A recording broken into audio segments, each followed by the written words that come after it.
Hey guys, what's up? Today I want to talk about two things, Idaho and stop signs.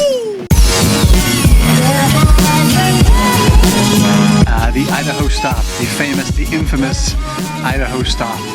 And it's come up again here in my city of Calgary. A city councilor has proposed using the Idaho Stop or changing the law to allow Idaho stops.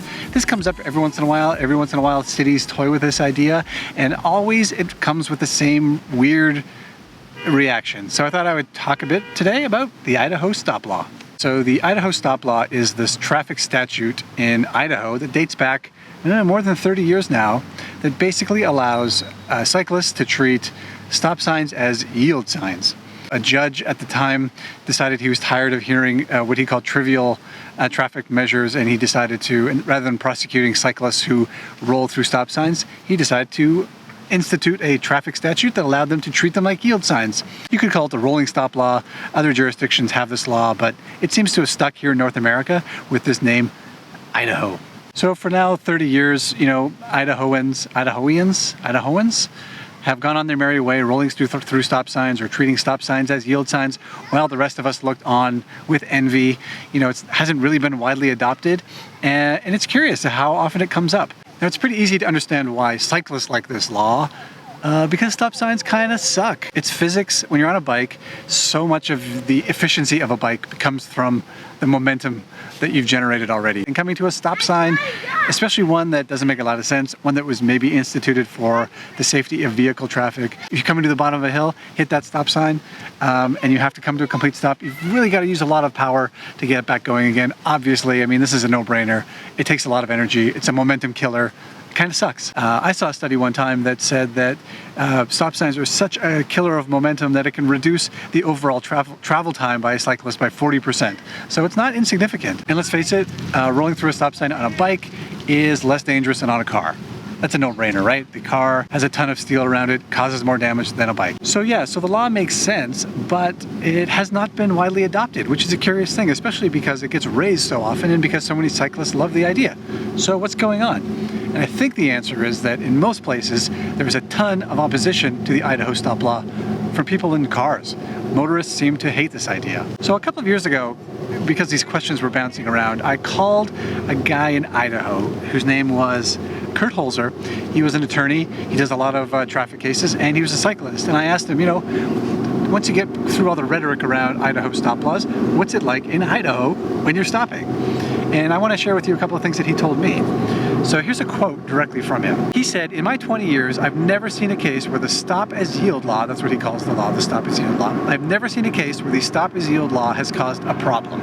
The lawyer in him said that he likes that it eliminated a bunch of tickets and unnecessary confrontations with police. And even as a cyclist, he said he loves that little boost that a stop as yield as the yield gives him.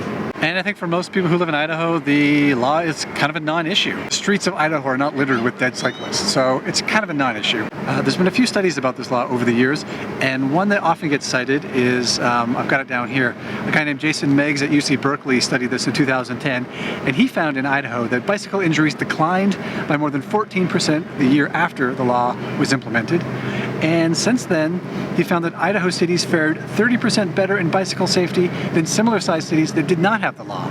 Here's what he wrote: "The law has been beneficial and had no negative effect," he wrote. Still, these arguments against the law persist. And we've seen some of that here in Calgary.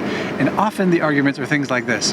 A stop sign is a stop sign. You should stop at it. All users of the road should have the same rules. It's going to cause mass chaos. Cyclists will just blow through stop signs. It will cause accidents. They'll hit pedestrians. They'll hit other cars. It's going to cause chaos in the streets. So it's interesting. When it comes to safety, I don't want to be dismissive of these things, but when I talked to Holzer about this, he had really interesting arguments against this. And actually what it came down to him for was, he said that most of the arguments he's heard against the Idaho Stop Law are just pretty weak arguments. And here, he went through some of them, and I want to share you with them. As for the idea that the Idaho Stop Law gives cyclists preferential treatment, he says different road users already have different rules. For example, some jurisdictions require school buses to stop at railway crossings, but not cars. Others require big trucks to obey different speed limits than other vehicles. So the idea that we're all equal on the roads already does not exist. Holzer also says he likes the law because it better reflects reality. Often cyclists already already yield at stop signs anyway, and so changing the law to reflect reality just makes a lot of sense from a legal perspective. And here's how he summed it up. Here's the quote he gave me. It's a rational statute that acknowledges vehicle and human behavior and enhances rather than dismisses safety on the road. And for vehicle drivers, I can get out of your dang way faster and not pose an obstacle to you because it allows me to clear the intersection more quickly. And yes, he used the word dang. I understand the fear that changing a law would just mean cyclists would run rampant over the stop laws. But the law does not say that cyclists do not have to stop at stop signs. It means that they have to yield at stop signs. And if people are obeying the law, it makes a lot of sense, right? You still have to stop and slow down, look, and only proceed when it's clear, when it's safe to do so. If a cyclist obeys the law, there'll be really a minor change. It's not really a big deal. Of course, if people disobey the law, if they blow a race through the stop sign, of course that could be a problem. But that could be a problem with a stop sign as well. So in other words, the Idaho Stop Law is not an excuse for cyclists to ride like jerks. They still have to obey the law. They still have to do all the things they're supposed to do, and they still have to ride safely. What it does do is make things a little bit more efficient for cyclists. It makes life a little bit easier for cyclists. I think it's a little more encouraging to get people out there on bikes, and there's no evidence that I've seen that it makes the streets more dangerous at all. And in fact, the evidence that does exist shows that it makes the streets safer for cyclists. So there's lots of arguments in favor of it, and as Holzer says, some pretty weak arguments against it. Anyway, I just wanted to clear that up.